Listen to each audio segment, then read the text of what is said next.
I will never be able to describe the look Ijo gave me then.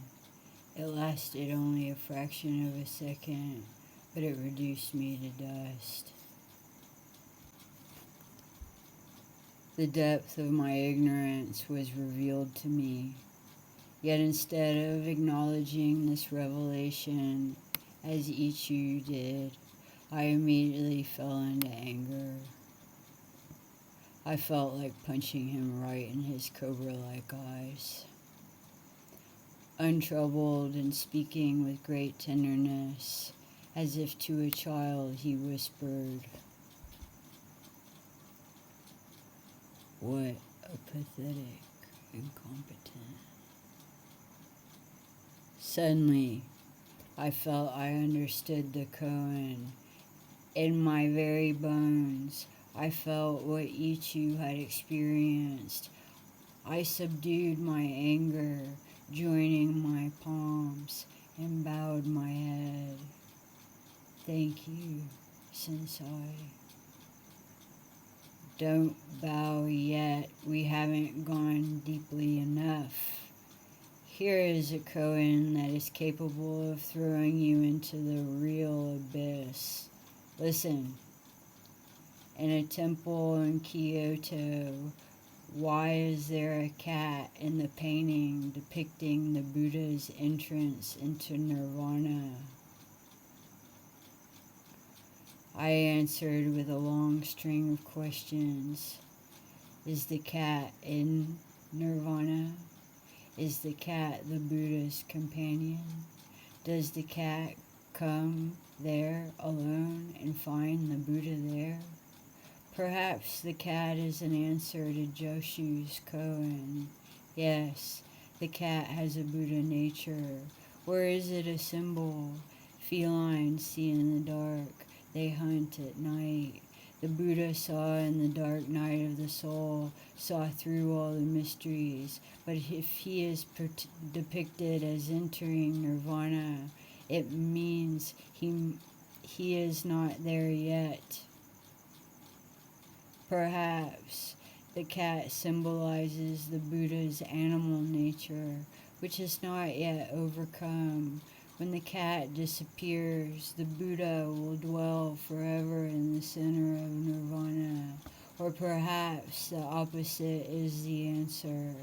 The true Buddha is the cat, the animal nature, and the Buddha is one of its dreams. Does that mean that there is no spiritual Buddha? That what really awakens our body when we see that we are simply animals? Ijo gasped for air as if suffocating, fanning himself rapidly. What a torrent of words, sucky ravings. Close your mouth in silence and listen now to the good disciple's answer to the Master as recorded in our secret book.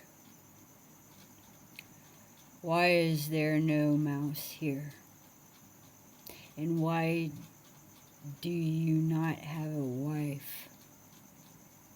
This disciple does not fall into the trap of drowning himself in speculations as you do.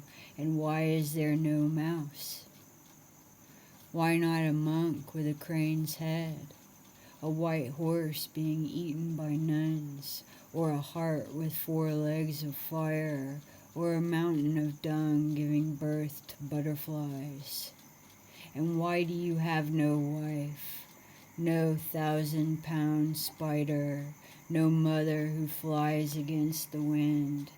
Simply, there is a cat in the painting because the painter painted a cat. How many cats, Buddhas, and nirvanas are churning in your mind? How many cats, Buddhas, and nirvanas are churning in your mind? My mouth was dry. I felt I could never speak another word without disgust. I took a zafu, a black meditation cushion, went upstairs, and sat in the center of the terrace, legs crossed and palms open to the sky, waiting for the dawn to break. I wished for this clear light to cleanse my mind of everything that encumbered my memory. I had a vision of the illusory Tokopedia perched upon the rock, overcome by heat, parched with thirst, squeezed between the sea and the Chilean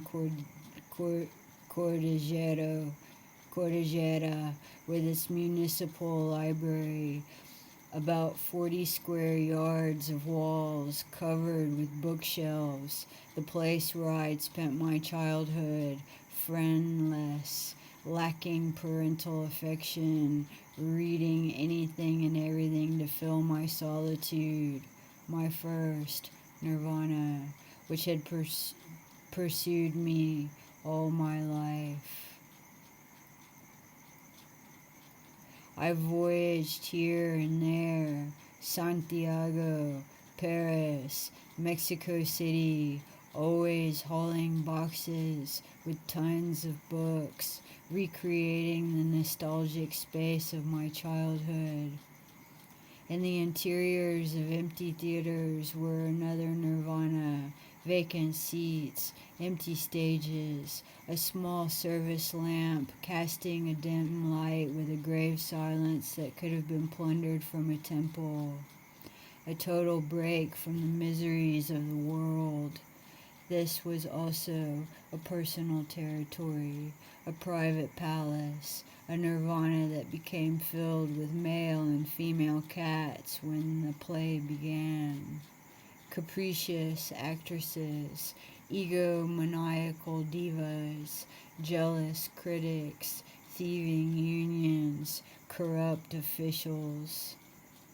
I had sought them out, seduced them, provoked them, brought them into my life because I wanted to become a famous artist and then a seductive, revered sage. It was shadows pursuing shadows, the desire to attain the summits of renown so that they would look at me without frowning. So they would look at me without frowning, so that they would give me prizes, so that the master would declare me a Roshi, so that God himself would enter me through my navel and fertilize me, so that I would give birth someday to a perfect mind. In sum, this was how I saw myself in my whole life up to this moment. A painter of Buddhas and cats, entering perpetually into an inaccessible nirvana and never arriving at its center.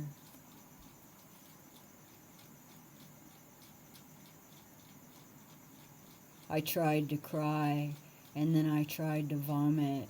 Impossible. My legs were tingling with the loss of circulation. My eyes were burning, swollen with fatigue. I felt empty but not clean. In my life, I had been an actor and spectator, and both of them had been sick. The koan had come like a breath of wind, sweeping away the dark clouds that prevent the spectator from knowing the self as impersonal and unlimited. Yet the spectacle of my ignorance, vanity, and so many other miseries caused me great suffering. I felt an unbearable hollowness in my chest. I had never been able to love, because I did not know how to love myself.